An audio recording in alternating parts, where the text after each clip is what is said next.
This week's episode is in partnership with Intact Insurance, here for you and for everything you care about.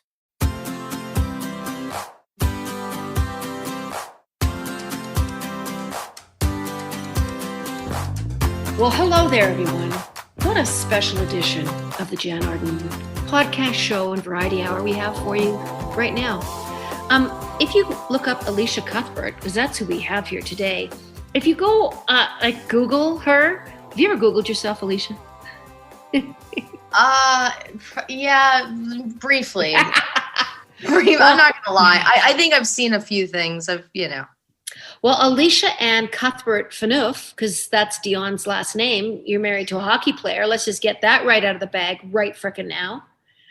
It says here that you're a Canadian actress and model, and you are one of the most beautiful women, like in person.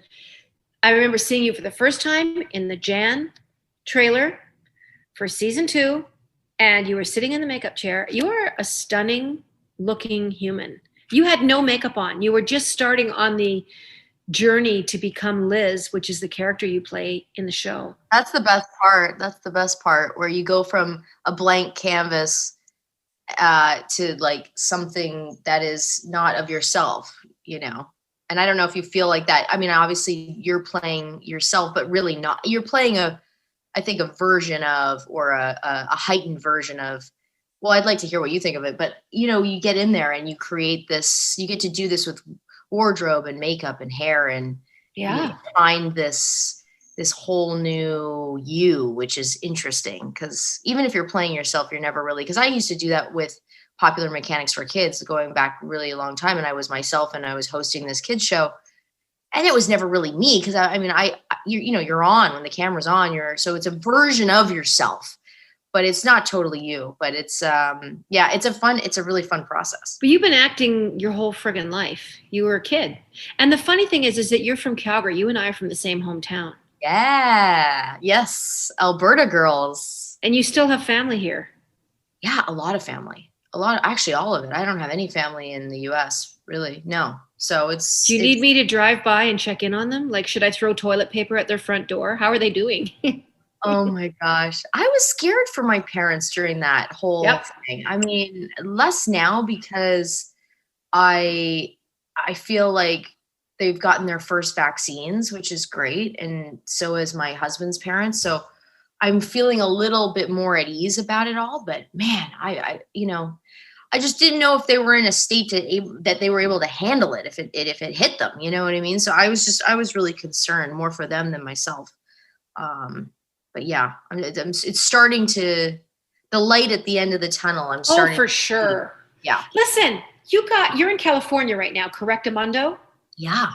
Okay. Well, you guys are doing way freaking better than us. Alberta has become the new COVID armpit of the world. We've got 2,800 cases a day or something. And our premier finally, but you guys, I'm looking online. Maybe I'm going bananas here, but it looks like people in LA are outdoor patios and going to little shows and I mean, there's something happening down there. Yeah, I went to Disneyland with my daughter yesterday. No, I did. Tell me everything. Okay, walk us through Disneyland. I mean it, Elisha. I know. And by the way, I'm like one more set of mouse ears away from being like a super fan. Like I am like die hard. I think Dion and I enjoyed it more than our daughter yesterday. Like she was like, she's almost 4, but we walk into the park and the best thing about Disneyland right now is it's only open to California residents. Okay. And it's only at 25% capacity. So it was like we had the park to ourselves. What could be better than that? Like that's almost like a VIP pass into Disney heaven. 25% capacity. That's what everyone prays for. It was a joke. There was no lines. Dion and I's jaw were both on the ground. We were like, where are we right now? This is like, so we get in there and we're like, we see Mickey and the characters are at a distance. They're not, you can't go up to them at this point, but they have like a little spot where they kind of go up to and you can kind of 6 feet away, take a picture from a distance, but they're still there and they're waving. Yeah. And you see Nikki and Dion and I are like, oh my God, it's Mickey. And my daughter just freezes and is like, okay, you guys are nuts. Is everybody in masks, Elisha Cuthbert? Oh yeah. Yeah. Okay. Oh yeah, you have to. Oh yeah. Everyone's in masks. Rides open? Rides are open, but only rides that are exposed to like outside. There's not a lot of indoor rides. And what like, the hell are the indoor rides? Like, Pirates of the Caribbean? Is that an indoor? That's an indoor ride? Okay. Yeah, that would be an indoor ride. But the thing is, there are some indoor rides. Like It's a Small World is technically an indoor ride, but you get your own. If you're if you're a group of 4, like we were a group of 4 with 3, including my daughter, 4. They give you your own little raft, so you don't share it with anyone, and then they're wiping them down. So it's like if they can accommodate your group, then the rides are open for the indoor rides. So yeah, it was a very. Did it feel like a little bit of normalcy? Yeah, like a glimmer. It must have been so hopeful. It must have been such a fun day. Now, lunch. Did you have lunch? You must have had snacks. Yeah, we had lunch. I had to make a pre sort of reservation. So there's a lot of it is reservations and because they have to keep the restaurants at a certain capacity, but it's outdoor dining. Once you get to your table, you can take your mask off to eat and drink, but that's it. And then once you leave, mask back on, and everyone was really it was shockingly calm, and people were very respectful. And I think people were just so excited to be out and doing something with their kids or just themselves. It was really, it was hopeful and it was special. And it was so nice to be able to make some memories. Like we're back at making some memories together as a family, it was really sweet. Sapphire doesn't really know it's COVID. Like, she sees, does she have a mask on? Do they make 4-year-olds wear masks, or are the kids okay? Yes, because it's 3, I think it's 2 and under, 3 and under. So she's in the mask zone. She has to wear the mask. But the thing is, that's all she's known. I mean, as she's gotten older through this, I mean, the development between like 2 years old to almost 4 is so huge. Yep. And so the masks have been her life. And this is so funny. You're going to laugh. So Mr. Incredible, because The Incredibles is a Disney Pixar. They're my favorite. It's Sapphire's favorite too. So do we not see the dad, Mr. Incredible? And he's like in his like muscle suit and no one's around. The poor guy is like, just posing for himself. But then we kind of stroll by. And Dion's like, oh, I got to get a picture. This is so funny. So we take a picture of Dion sort of in front of him and they're doing the muscle, the arm muscle flex. And my daughter with her mask on finds another mask because we always have like a ton on us just in case one drops. Or whatever. And she lifts it up to Mr. Incredible like, here, you need a mask, sir. Oh, that's the cutest. Well, let me put that on for you right now. He was laughing. He was kind of belly laughing because he was like, you're right. Because in the costumes, they don't wear masks. They're in a giant walking mask. Exactly. But she's like, sir, you don't have a mask on. Here's a fun fact for you. You know where Callaway Park is on the Trans-Canada Highway heading out to Banff in Calgary? Yeah. You've heard of Callaway Park, right? Yes. Well, when they first built that, I was just like in 11th grade at Springbank Community High School. So it was like a mile from our high school. Like the park is in the middle of nothing. It's on the Trans-Canada Highway. I got a summer job and I was Barney Rubble. I was in his suit. And it was the most difficult part-time summer job I ever had. You were at Flintstone Park? Well, Callaway Park was, I guess, branded as a Flintstone-y kind of a deal. We used to go there all the time because we used to drive through, and I might have seen, you might have been in the suit. I mean, I might have been. Yeah, you were probably like one. Yeah, I mean, what year was this? It would have been 19. I don't even think you were born. It was 1979.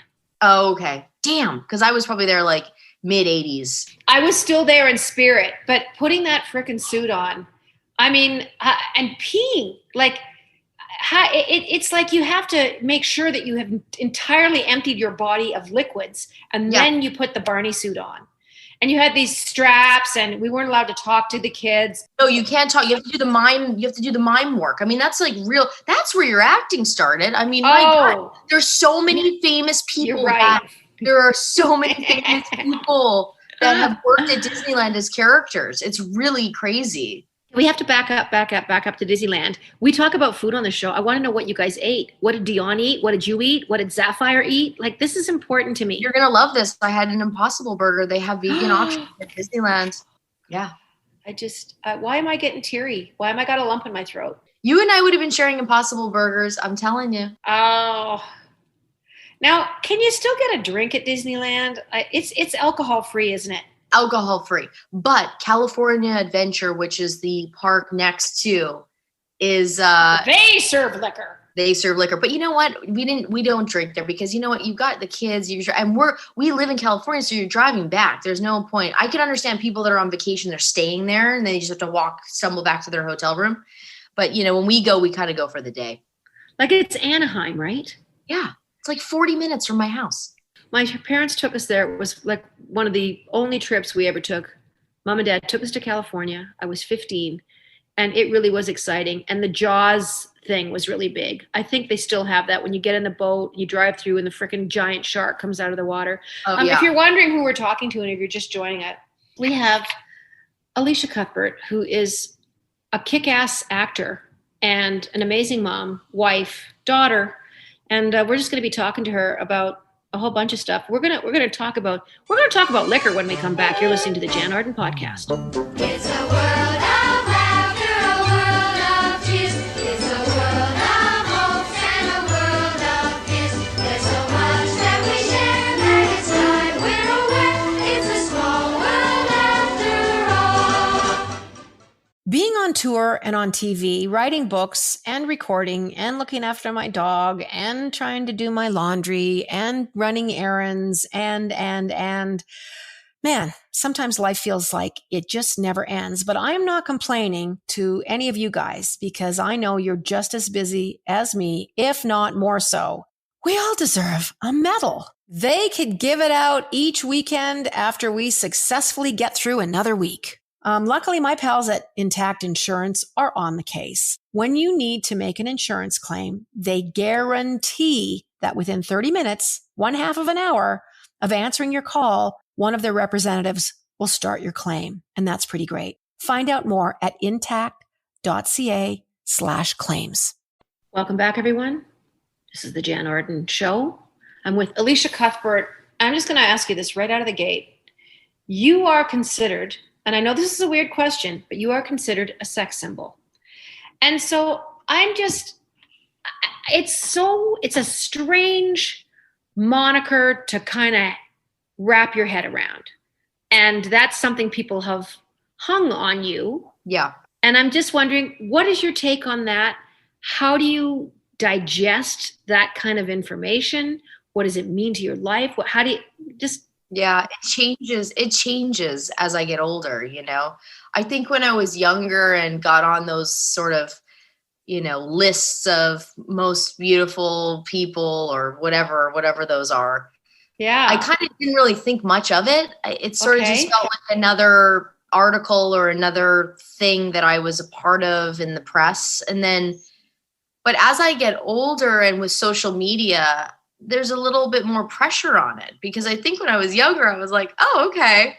And now I'm like starting to get older and I'm like, are my, you know, people's expectations of me and how they want me to look, sort of compile onto that title, which I have to start, you know, I've had to start not sort of caring about it anymore.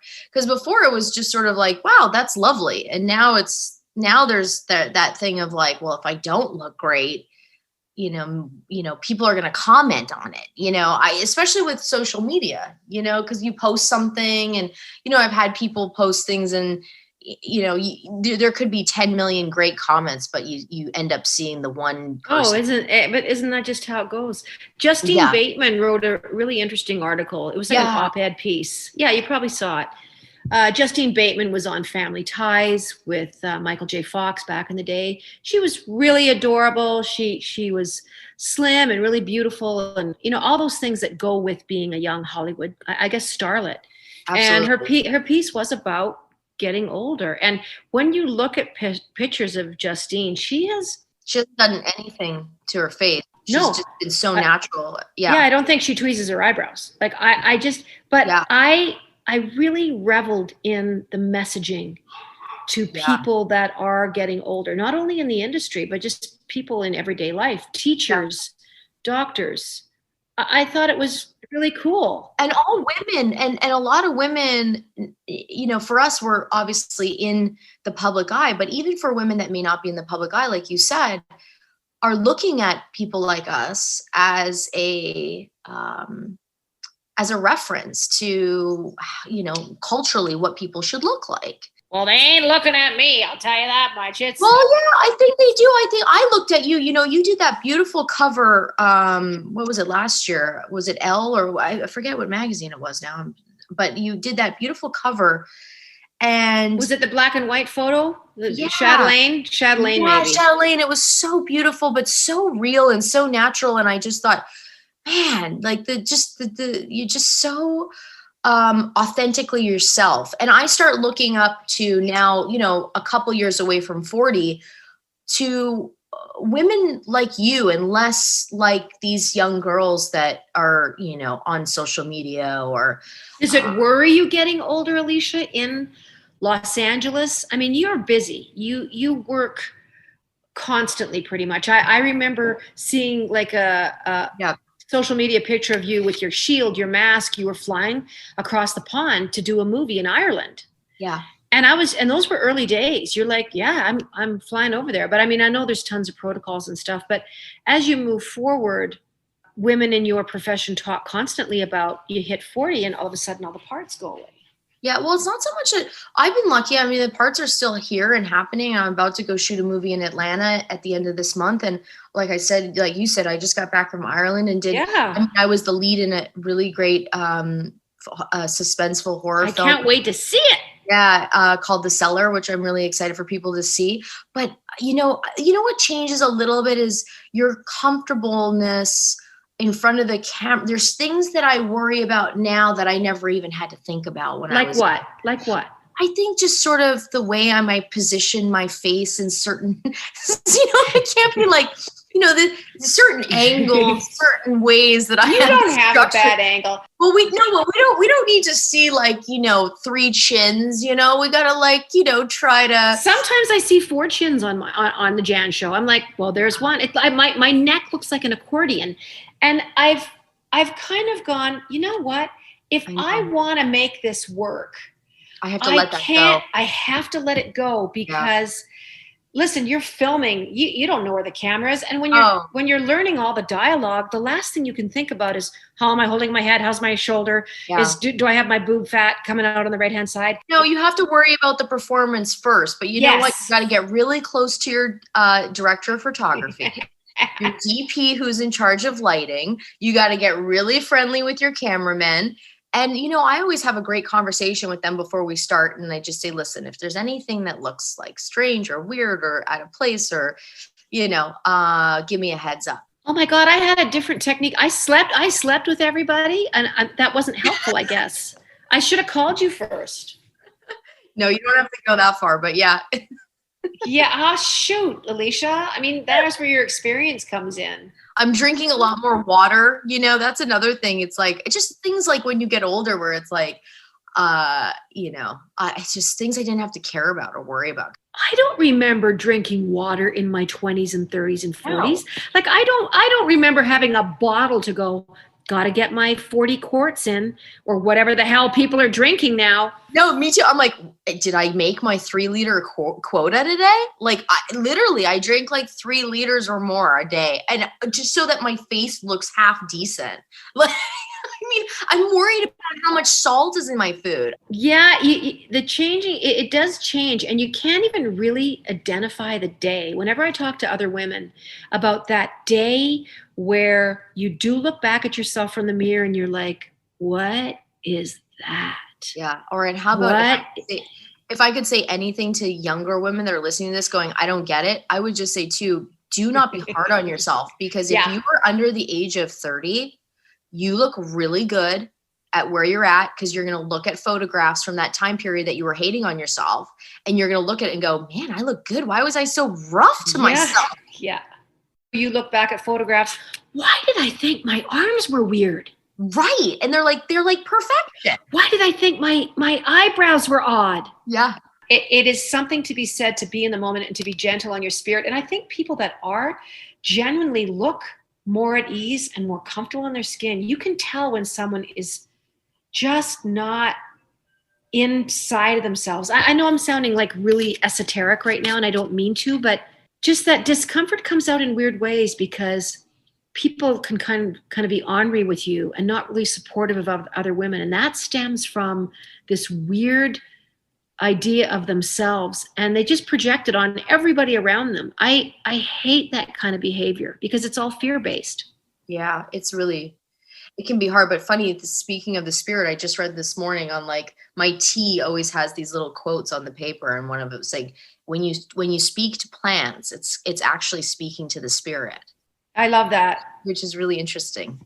Yeah, no, we talked about a book last week before, called Braiding Sweetgrass, which is exactly the life of plants. Wow. And speaking to them like they are spirit. I don't know why we always separate the world around us from our physical selves. We're kind of part of it. Exactly. And it's funny, if I wouldn't have been an actress, I would have definitely been some sort of florist owner, and I would have been very much connected to flowers and plants. And I find a lot of peace when I'm gardening, and I find a lot of peace when I'm around nature, and also cooking as well, which is around produce and things. So it's, interesting. Our guest is Elisha Cuthbert, and this segues perfectly. You're listening to the Jann Arden podcast. When we come back, I want to talk about food with you. I want to talk about the plant-based sort of thing that you've been doing this last couple of years, probably, and drinking wine at night with your husband, and how that's changing. We'll be right back. Boy. Don't go away. I am beautiful, no matter what they say. Words can bring me down. Being on tour and on TV, writing books and recording and looking after my dog and trying to do my laundry and running errands and man, sometimes life feels like it just never ends, but I'm not complaining to any of you guys because I know you're just as busy as me, if not more so. We all deserve a medal. They could give it out each weekend after we successfully get through another week. Luckily, my pals at Intact Insurance are on the case. When you need to make an insurance claim, they guarantee that within 30 minutes, 1/2 of an hour of answering your call, one of their representatives will start your claim. And that's pretty great. Find out more at intact.ca/claims. Welcome back. Elisha Cuthbert is here. Oh my God. I just have to quickly tell the story.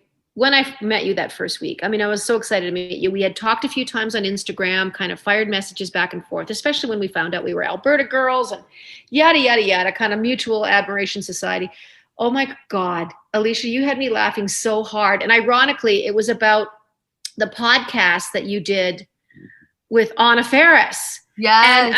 And we all love Anna Faris. She is such a brilliant comedic actress and funny as all get out. But you just talked about, how much fun you had. And yeah, I had so much fun, but we were laughing about the fact that like she would bring on guests talking about like relationships and their problems in relationships. I'm not a therapist. I'm an actress. For God's sake. And here we are, like telling people about. Let's take our first caller, and Alicia's going to help you today with your divorce. Elisha, we wanted to surprise you today, and here's our. Oh my God! I was like, okay, here we go. But it was a blast. Her podcast is a trip. It's called Unqualified. If you want to check it out, That's right. In particular, if you want to check out Elisha Cuthbert's episode. You will truly laugh, and you'll hear.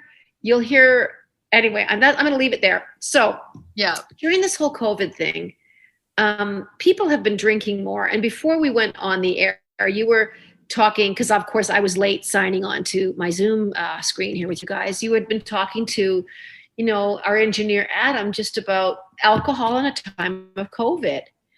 And every single person I know, Elisha, has really stepped up their drinking game, and almost without even realizing it. It's not until you put the empties out at the end of every 2 weeks that you're going, holy mother of God.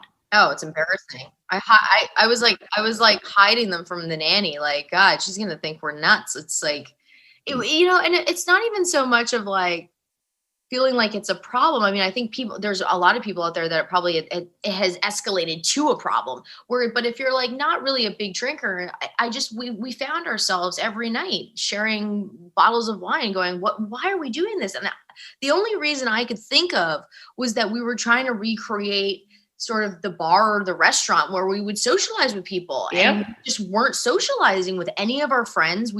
It was just the two of us, and we were recreating this sort of social atmosphere. And it was like, there was no need to be doing that every single night. It was like hilarious. But I'll tell you, it was really funny.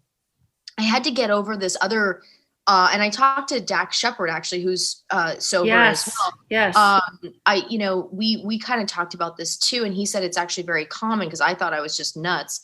Was that when I had my daughter, after I gave birth to my daughter, and I was finally finished with breastfeeding after 9 months. So it was 9 months of carrying and 9 months of breastfeeding. I was completely sober, obviously, and pretty much all about her and that, and less about myself and more just about kind of doing all of those things as mothers do. Yeah. I found myself after that breastfeeding situation, I would put her to bed and instantly have to have like a night drink, like a wine or a something, because it was like, I created this thing where it was like me time, where it was like something adult that I could do that had nothing to do with being a mom. And it was sort of trying to maybe recreate who I was before I had her, and not in a bad way. I mean, I sort of dissected this after the fact, but it was, cause I was like, why am I doing this? Why am I having a glass of wine every night at like 7, as soon as I put her down at 7:30, I'm like, I have to like go downstairs and have a glass of wine. Who is that? That's not me.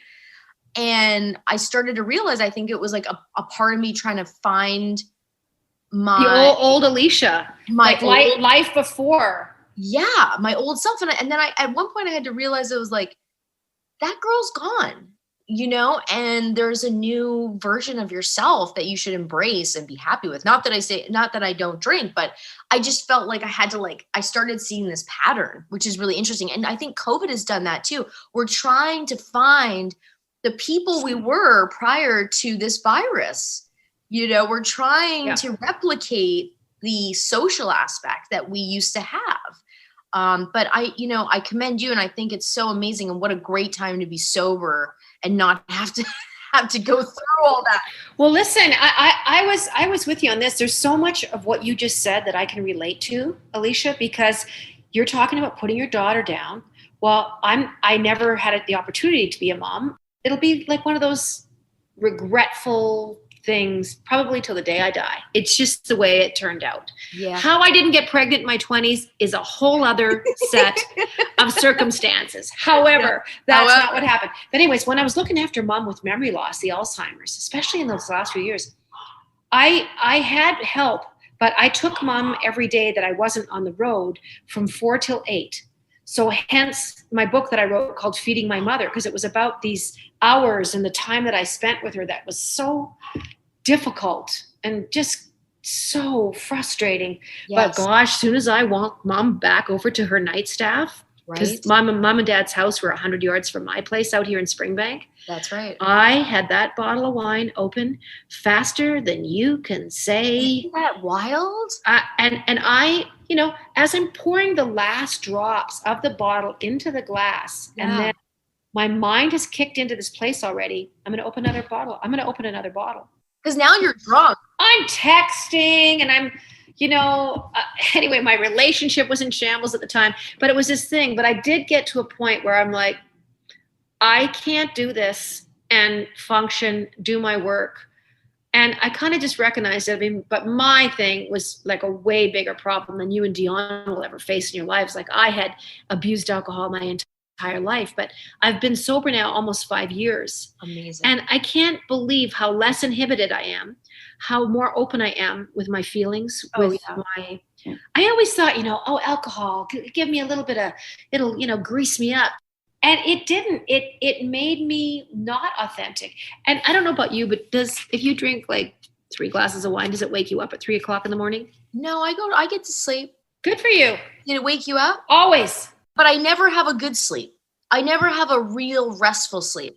I end up, if I drink 3 glasses of wine, I will wake up 1 dehydrated with a headache, but 2 through the night will grind my teeth. I will definitely grind my teeth, or I will be clenching my jaw. I just do not sleep well. There's no way I'm sleeping well. And I haven't drank in the last like month, and good for you. I just feel so much better. I'm getting so much more. And it's funny, it wasn't even really, I don't personally believe I was really abusing it, but it was enough that it was like. You just hit pause. You wake up a little groggy. My workouts were like painful because I was like, I'm like a little bit I'm a little hungover. This is just I wasn't doing things great. You know what I mean? I was just doing them. But now I'm like really feeling good. Well, I think hitting the pause button through COVID is helpful for all of us. I think I was talking before we went to air that there are all these statistics with alcohol companies, beer companies, wine companies. They were worried there for a little while about actually having wine shortages. There's only so many seasons of wine. And I know we walk into liquor stores and we're seeing, there's a never-ending supply of wine. Well, actually, folks, there really isn't a never-ending supply of wines because most vineyards only make so many bottles. They've only got so many plants. But anyway, it's something. Here's the statistic. It's kind of staggering. It's gone up by 170%. I believe that. Kind of across the board with I guess they call it domestic recreational sales, like not restaurants because obviously they're not open, but for home. Yeah, and if you talk to any of my friends, we're all in the same boat. We were all doing the same thing. And how about the drinking and the FaceTime? Because we can't get together, so we're having glasses of wine with FaceTime. I'm like talking to my girlfriend who lives down the street with a glass of wine in my hand with an iPad. And she's down the street. Doing the same thing, talking to me, and she's down the street. Yeah. Oh, yeah. Oh, it's madness. Oh my God. The phone came out when I was drinking and when I was in that peak spot. Some of the conversations I had with people, I'd be like, the next day, sometimes I'd be like, where did that go?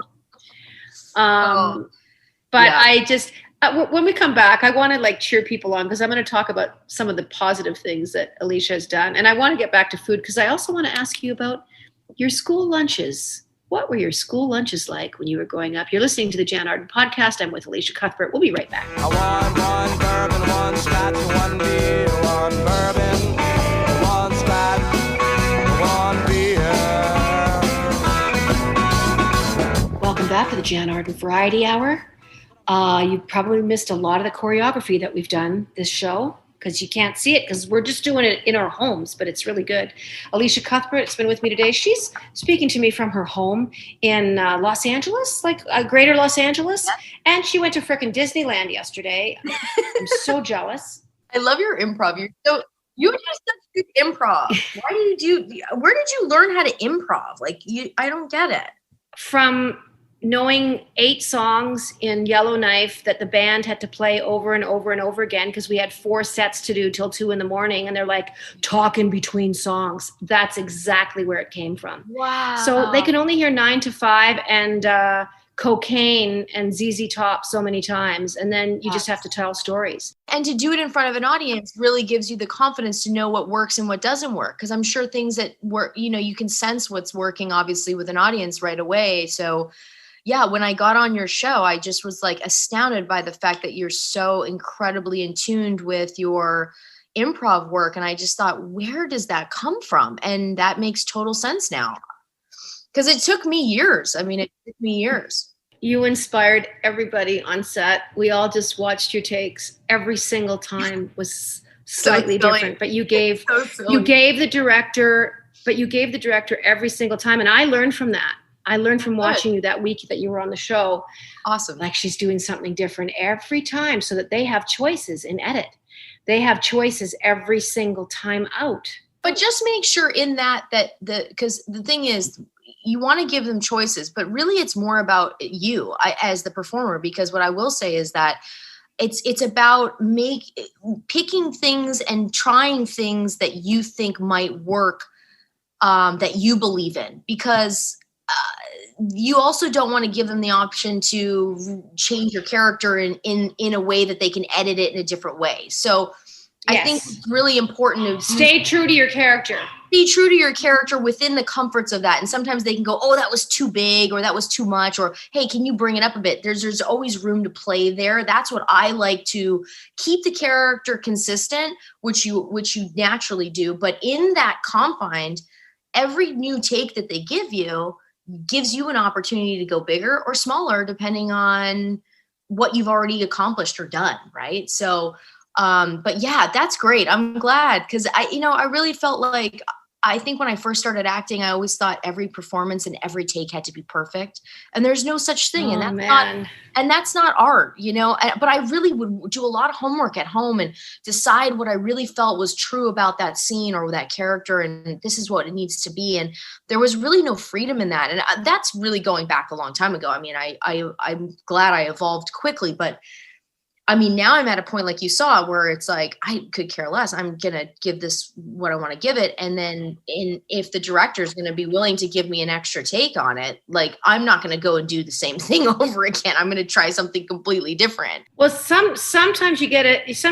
another chance because they've got technical issues. So, it's like, oh, we need that again because the camera didn't come in right. So I'm learning all that stuff too. It's a learning curve.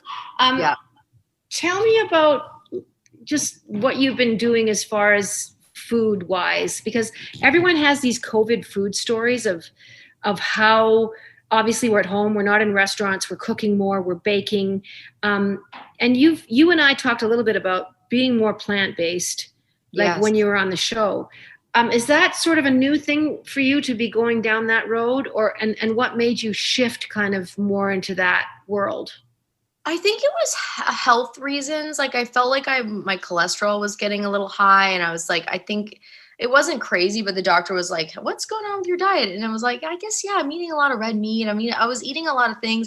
I was feeling really tired and sluggish. So I just decided, and then I actually, now remembering, I watched the documentary about veganism. I think it was called Was it Forks Over Knives? No, I think it was like something about like the challenge. I know what it is. It's on Netflix. Yes, it is. Anyway, it was, oh my gosh, it like, then it really hit me where I was like, wow, you can still function and be a vegan. I just thought, if I don't eat meat, I'm just going to fall over. It was this weird cultural shift in my head. And I went for it. The next morning, I started completely off, all obviously dairy and meat products. And anyway, I felt already that day I had more energy. The show is called The Game Changers. The Game Changers. Thank you. And it really is. And it's about athletes. And it is talking about stamina, strength, building muscle, these myths that we have sort of been debunking the vegan myths. Is that, you can't be an Olympic athlete and eat carrots. Well, there's so much more to it. It's taken me 5 years to make sure that I'm, eating all the right things. Trust me, I spent the first freaking year eating spaghetti and corn on the cob. Well, and I like that you say that, because when I became vegan, I did the same thing. I didn't know where to start. So I ended up going to Whole Foods and buying all these sort of mock, cheese products and Impossible meats and Beyond meats. And frankly, I got to the point where, they filled the purpose of what I was trying to substitute.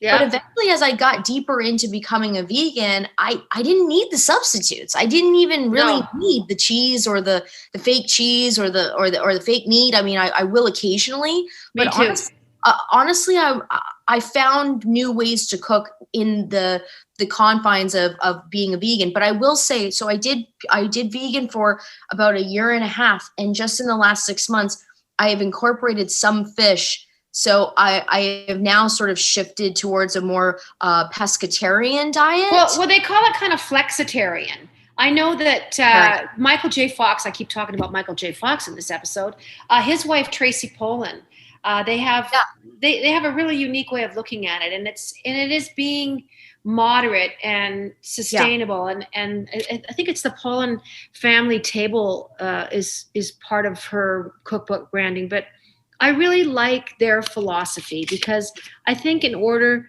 to help the world and to help people get healthier and eat healthier, you can't discourage people from not doing something 100%. Like, No. I think sometimes veganism, they say it's a way of life. It's not even a way to eat.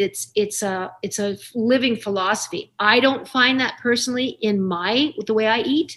Right. And I make missteps, Sometimes I'll have cheese, or someone will have butter in a dish at their house where I'm eating, and they're like, "Oh, I'm so sorry, there's butter." And I'm like, I don't care.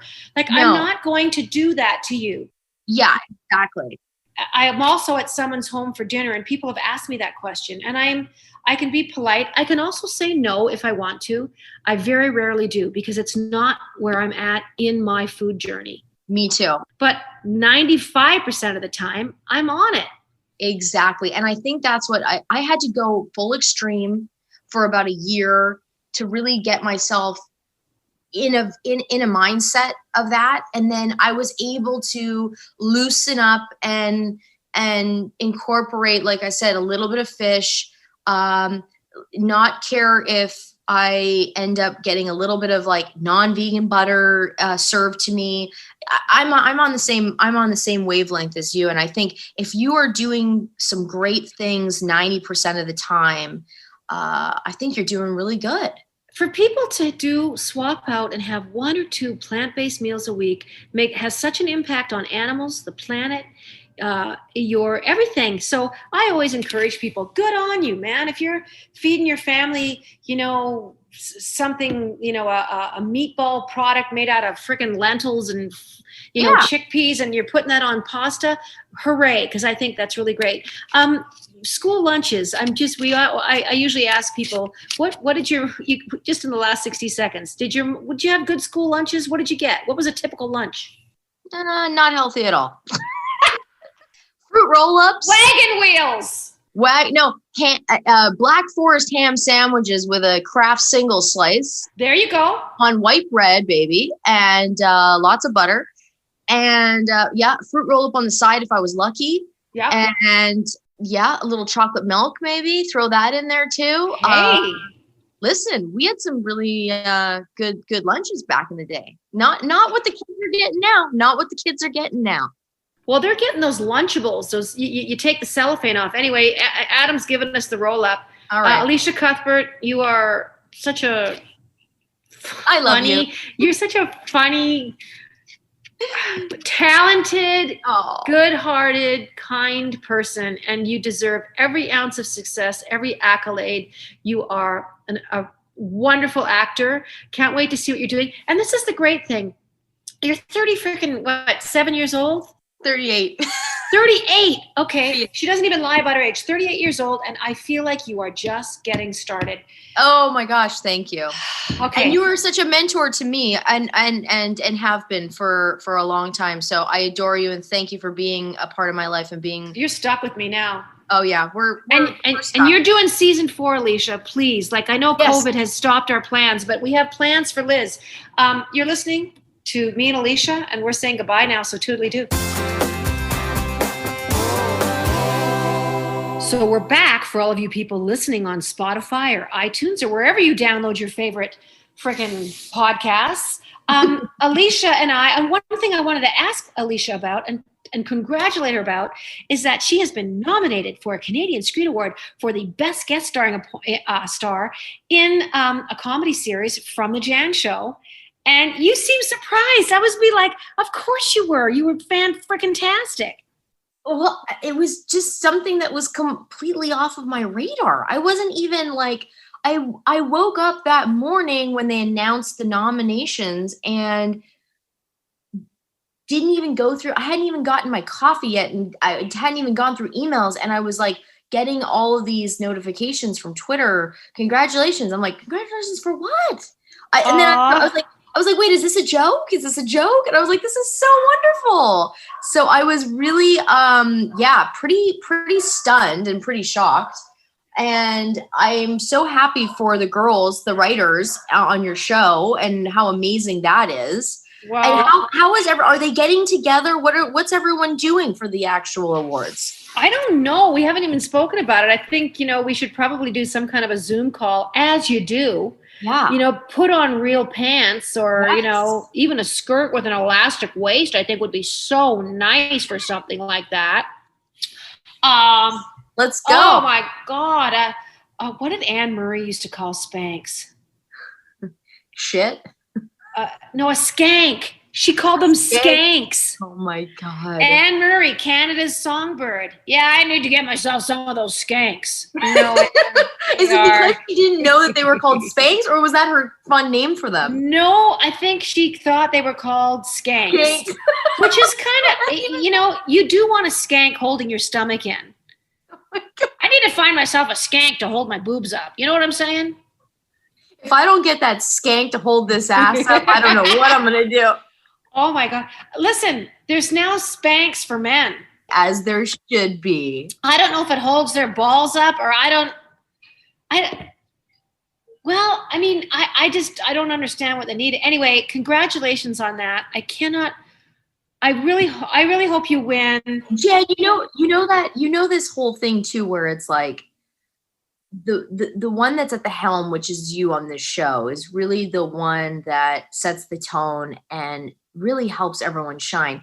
And much like, and we always hear about this in Hollywood, where it's like, Leonardo DiCaprio, there's those amazing actors that have the ability to let people really shine. Like, Tom Cruise. I mean, these are guys that just sort of, they come in and they're never really, the best thing is they may not always be nominated for everything, but everyone else under them gets so much recognition because they make everyone shine. But at the same time, and it's so true, and everyone knows that in Hollywood, and that's so much you on this show right now and this year, and eventually they get recognized. But I will say that even though they may not get nominated every single time and they're letting everyone else shine because that's how good they are, they're always the biggest star of the show, no matter what. You don't need an award to prove that. So you are kind of like the Tom Cruise of Canada. Oh God, I get that so much. It's funny that you bring that up now. All the times now I'll say to people, I'll even hear it on the street. Hey, Jann Arden, Canada's Tom Cruise. Can I get a selfie? And I'm like, yes. With a little sprinkle of Ryan Seacrest, because you're just doing everything. Oh God, but you have to. I just like doing stuff. I'm not worried about sucking or getting it wrong or screwing it up.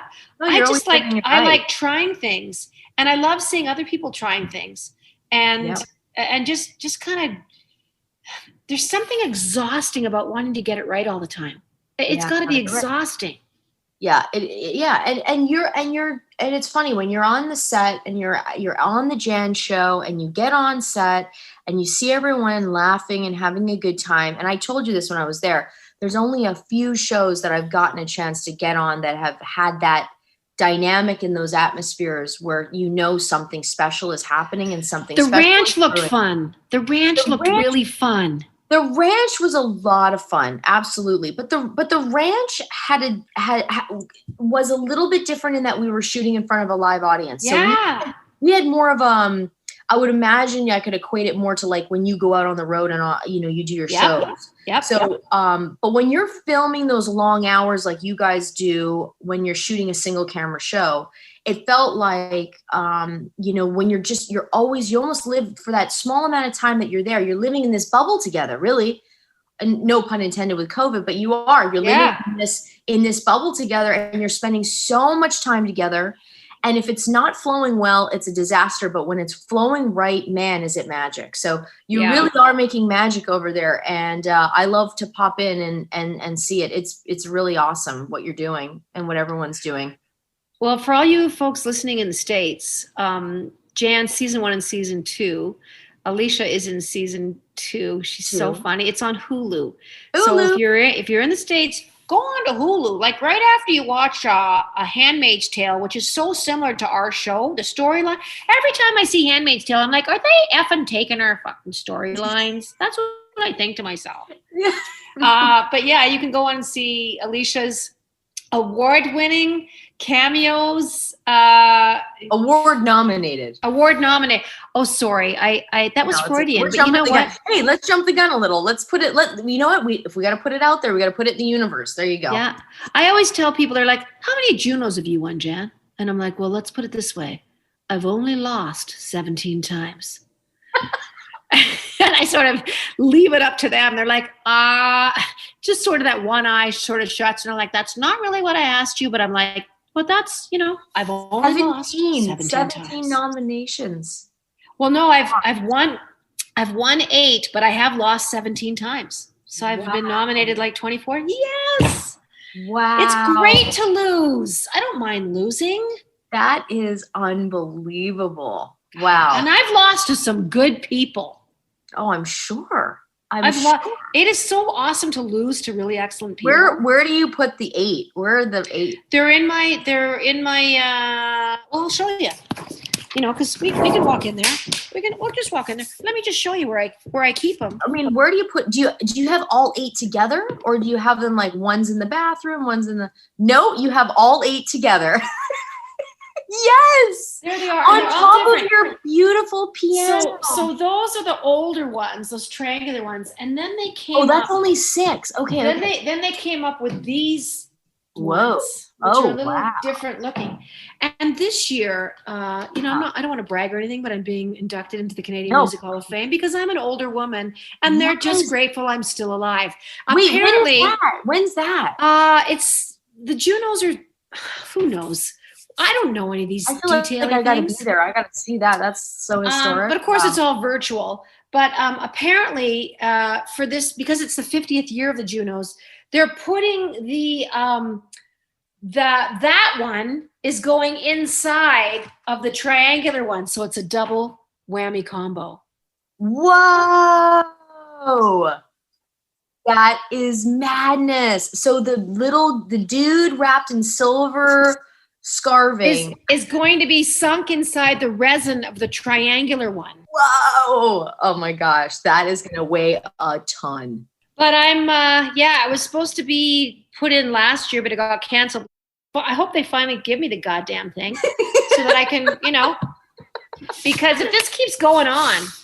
That's amazing. Anyway. You deserve to be honored 2 years in a row, though. You see how things work out? Yes. That's exactly what it was all about. Exactly. But 50 years of the Junos. So it's really great to celebrate new music. And I need to get into the internet and discover all these new artists, all these new Canadian artists. Did you end up checking out Nightfall by that country band that I sent you? Yes. Did you love their album? Really great. Yes. Let's give them a plug, Nightfall. Yeah, Nightfall, but it was oh God, hang on. What's wrong with my brain? It's your sobriety. It's screwing you over. Little Big Town. There was too many words in there. I couldn't. And I'm dyslexic. Oh, I know. Little Big Town. Little Town. It's Little Big Town. Little Big Town. Nightfall. Love that album. I thought you might like it because I feel like no. It was beautiful record. Beautiful record. Well, listen. I'm going to let you go on your day, but this is our bonus content. You are just the best, and let's do this again. Like if you're feeling like you want to just chat about when you guys go to Universal Studios next, or when you're going to the Knott's Berry Farm and we're all just sitting up here. Legoland. Great. All right. I'll let you know. I'll keep you posted on my music part. Fine. I'm going to go to Callaway Park and see if they still got my Fred Flintstone outfit. So there. Oh my gosh. You and I should go there for a fun segment or something. We should just, you and I go. I think Liz and TV Jan need to go to Callaway Park. Oh yeah. To just oh gosh. I don't know. Do something. I would die. I would be all over that. We're on it. Okay. Okay, darling. I'll talk to you soon. Yes. Thank you so much for this. Look after yourself and say Yeah. hi to Dion and beautiful will. Sapphire for me. I will. Thank you both. Thanks. Thank you. Okay, toodly do, everybody.